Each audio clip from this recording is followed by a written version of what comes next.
Zee 24 तास एक पाऊल पुढे।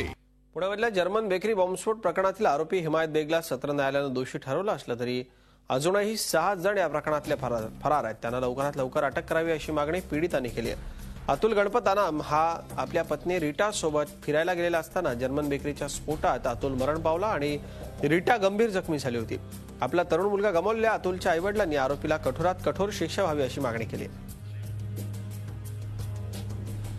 सुद्धा या गोष्टी ट्राय करायला पाहिजे होतं। आणि 5 आरोपी का फरार आहेत? ते सर्व आरोपी भारतातच आहेत, येतात उठून सुटून आणि दुसऱ्या ठिकाणी परत बॉम्ब ब्लास्ट करतात।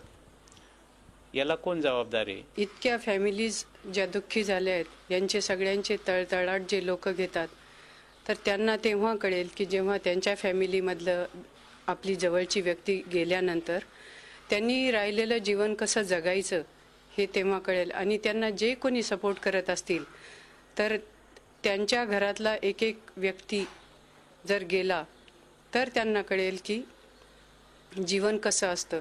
आणि ब्लास्टमध्ये जे पण गेले ते आपल्या भारताची म्हणजे फार मोठी प्रॉपर्टी म्हणजे सगळी तरुण पिढी गेलेली आहे।